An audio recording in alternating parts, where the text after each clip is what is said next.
এখন আমরা দিনাজপুর বোর্ড 2025-এর দিকে যাই। এখানে গ নাম্বারে বলেছে পাত্রের তলায় পানির চাপ নির্ণয় করো। তাহলে বোঝা যাচ্ছে এটি 5 অধ্যায়ের একটি প্রশ্ন। এখানে পাত্রের তলায় বলেছে, এখানে দেওয়া আছে 25 ডিগ্রি তাপমাত্রায় 8 কেজি ভরের একটি লোহার টুকরোকে 10 কেজি পানিতে ছেড়ে দেওয়া হলো। পানির গভীরতা 5 মিটার। পানির আপেক্ষিক তাপ এত। তাহলে এখানে আমার মূল উদ্দেশ্য হলো চাপ নির্ণয় করা। তাহলে এখানে বলে দিয়েছে পানির গভীরতা 5 মিটার এবং ঘনত্ব আমাদের দেয় নাই, ঘনত্ব হলো আমাদের সবার মুখস্থ। এই পানির ঘনত্বটা সবাই মুখস্থ রাখবা। তাহলে আমরা গ নাম্বার করি। গ। তাহলে আমাদের পানির ঘনত্বটা কি? Rho equal to 1000 KG metre inverse fit.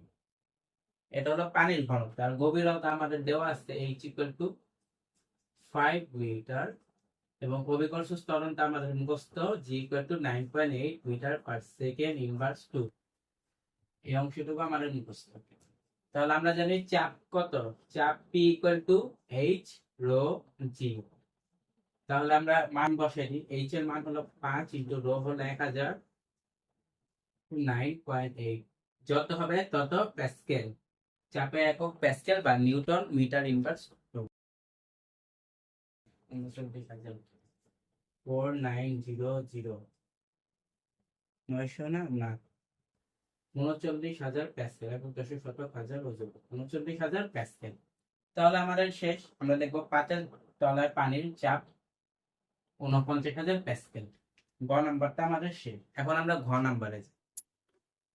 ঘ নাম্বারে বলেছে পানির তাপমাত্রা 2 ডিগ্রি সেলসিয়াস বৃদ্ধি করতে লোহার তাপমাত্রা কত হবে গাণিতিক ভাবে বিশ্লেষণ করো। তাহলে এখানে আমরা আগে চিত্রটি এঁকে নিই। একটি চিত্র আঁকলাম। আর একটু নিচে চিত্র টাইপের একটি আঁকলাম। এখানে হলো আমরা ধরলাম এখানে 25 ডিগ্রি সেলসিয়াস, এটা হলো আমাদের পানির তাপমাত্রা এবং হলো আমাদের এটা হলো লোহার তাপমাত্রা T1 প্রাইম দিলাম আমরা, T1 প্রাইম। আর এখানে আমরা T2 ধরলাম, T2 ইকুয়াল টু আমাদের 27 ডিগ্রি সেলসিয়াস। যেহেতু বলেছে আমাদের পানির তাপমাত্রা 2 ডিগ্রি বৃদ্ধি করতে হয়, তাহলে আমার চূড়ান্ত তাপমাত্রা T2 27 ডিগ্রি সেলসিয়াস একটু বলো। তাহলে আমরা প্রথমে কথাটুকু লিখে দিলাম, এটা সাইডে তোমরা লিখতেও পারো চিত্রটা। তাহলে এখানে দেওয়া আছে কি কি ওইগুলা লিখ। T1 ইকুয়াল টু পানির তাপমাত্রা T1 equal to 25 degree Celsius. এটা T1 প্রাইম ধরছে এবং দেওয়া আছে হলো লোহার ভর 8 কেজি। লোহার ভর M2 ইকুয়াল টু 8 কেজি এবং দেওয়া আছে পানির ভর হলো 10 কেজি। M1টা 10 কেজি। পানির সব আমরা M1 দিয়ে করি 10 কেজি, বা আমরা এটা M প্রাইম, এগুলা সব প্রাইম ধরি, বা এখানে আমরা টি প্রাইম ধরি।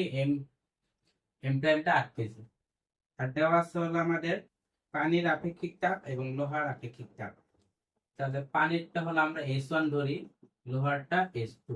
পানির আপেক্ষিক তাপ হলো আমাদের 4200 joule KG inverse 1 kelvin inverse 1। এটা আমাদের মুখস্থ। এখানে দেওয়া আছে পানির আর লোহার। লোহারটা হলো আমাদের 450 joule KG inverse 1 kelvin inverse 1। এইটুকু আমাদের দেওয়া আছে। এখন আমরা ক্যালোরিমিটার নীতি অনুসারে আমরা জানি গৃহীত তাপ ইকুয়াল টু বর্জিত তাপ, বা Q1 ইকুয়াল টু Q2। বা ক্যালোরিমিটার নীতি অনুসারে লিখবা Q1 ইকুয়াল টু Q2, বা হ্যাঁ Q2 ধরি, Q2। বা এখন Q1টা হলো সব আমরা যেগুলো 1 ধরছে ওগুলা দেখবো। Q1টা হলো আমাদের Q এর সূত্র কি? গৃহীত তাপ বর্জিত তাপের ms del T. ms del T. এখানে সব 1 ধরবো। ডেল টিটা 1 না ধর 1ই ধরে, না ডেল টি ধরে ওটা প্রাইম ধরবো না।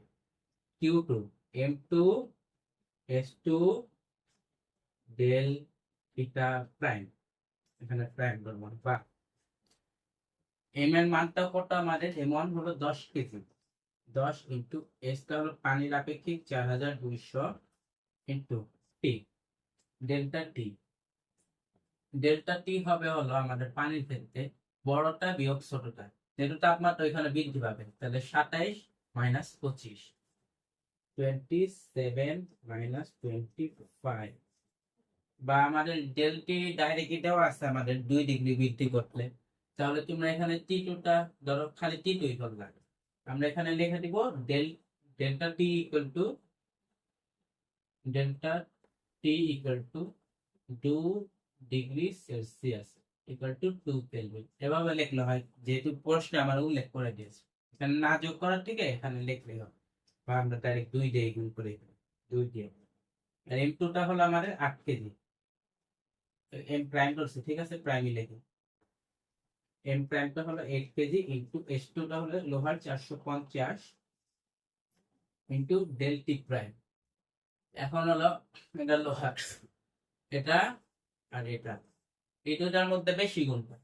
যেহেতু হলো আমার পানির হলো তাপমাত্রা ছিল 25 ডিগ্রি, কারণ পানির হলো 2 ডিগ্রি বৃদ্ধি হবে, তাহলে কিভাবে হবে, লোহার তাপটা বেশি দেহে সে পানি আমার বৃদ্ধি হবে, তাহলে এই ক্ষেত্রে আমাদের টি প্রাইমটা হলো বেশি এবং টি2টা বা আমাদের হলো টি2টা হলো কম, আর টি2টা 25 ডিগ্রি না 27, সুতরাং আমার বেশি বিয়োগ কম, তাহলে আমার হলো বেশিটা হলো টি প্রাইম মাইনাস কমটা হলো আমার 27 degree, 27 degree equal to 10 into 4200 into 2 কত, 8400, আর 400 ইন্টু 10 হলে এত, 8 ইন্টু 450, তারপর টি প্রাইম মাইনাস 27, 8 ইন্টু 450 কত, 8 into 450 3600 into T prime minus 27,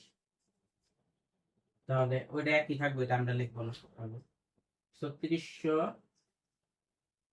টি প্রাইম মাইনাস 27 ইন্টু 3600 কত, 9400, 97200, একটু পরে এটা কত আমাদের 8400 আর 84000, বা আমরা উপরে লিখি, একটু আমরা উপরে লিখি, এই যে এর যোগটা হলো আমাদের উপরে, বা